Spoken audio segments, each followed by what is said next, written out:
Kita ke informasi terpopuler pertama di cnbcindonesia.com pada hari ini, yaitu Otoritas Jasa Keuangan mencabut izin usaha perusahaan pembiayaan OVO Finance Indonesia. PT Visionet Internasional, pemilik dompet digital OVO, angkat suara.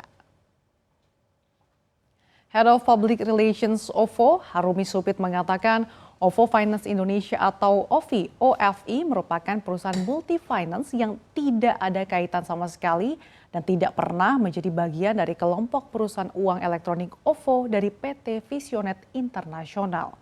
Harumi menambahkan semua operasional dan layanan uang elektronik OVO dan perusahaan-perusahaan di bawah OVO Group berlangsung seperti biasa, normal dan tidak ada masalah sama sekali. Sebelumnya OJK mencabut izin OVO Finance Indonesia pada 19 Oktober 2021 lalu. Perusahaan multi-finance ini dibubarkan karena keputusan rapat umum pemegang saham.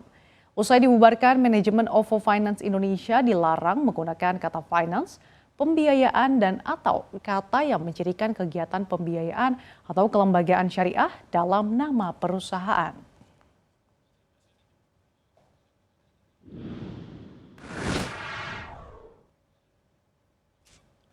Di informasi berikutnya terkait dengan usulan dari kaum buruh terkait kenaikan upah minimum provinsi pada tahun 2022.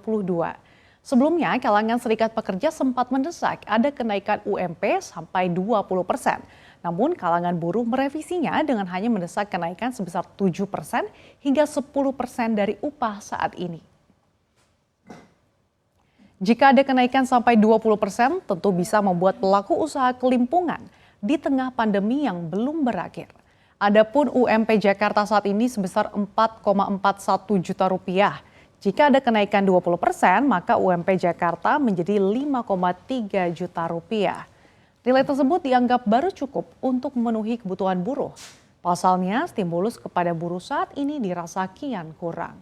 Sementara Konfederasi Serikat Pekerja Indonesia atau KSPI menilai, pada situasi menuju post-COVID-19 saat ini, maka daya beli atau purchasing power masyarakat dan buruh harus dikembalikan seperti awal. Caranya dengan dinaikkan upah minimum minimal 7%. Hal ini dilakukan agar konsumsi naik sehingga pertumbuhan ekonomi diharapkan akan ikut terkerek.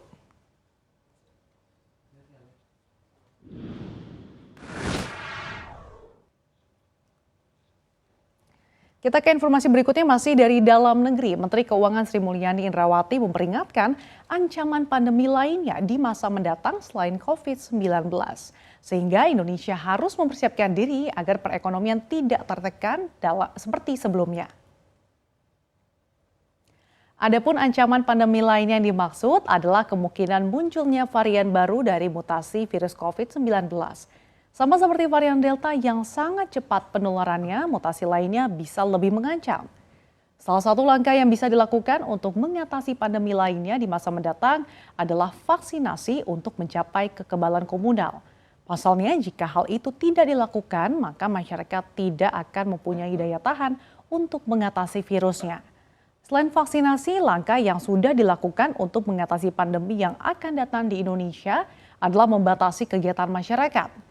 Kebijakan ini pun berhasil sehingga kasus COVID-19 bisa turun signifikan dalam waktu singkat dan perekonomian bisa kembali bergerak.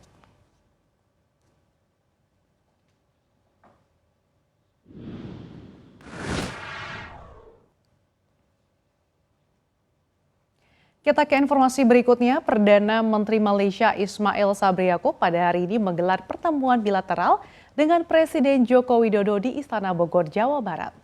Dalam kesempatan tersebut, kedua kepala negara sempat berbincang mengenai sejumlah isu tak terkecuali terkait dengan pembangunan ibu kota baru di Kalimantan Timur. Yaakob mengatakan wilayah pembangunan ibu kota baru di Kalimantan Timur tidak berjauhan dengan wilayah Malaysia yaitu Sabah dan Sarawak. Sebelumnya beberapa negara memang sudah menunjukkan ketertarikannya untuk ikut membantu menggarap mega proyek ibu kota baru. Salah satunya adalah pemerintah Uni Emirat Arab.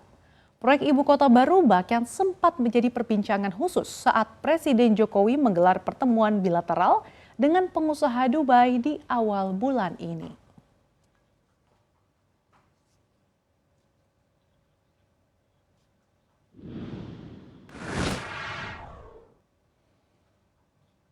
Demikian sejumlah informasi terpopuler di cnbcindonesia.com. Kembali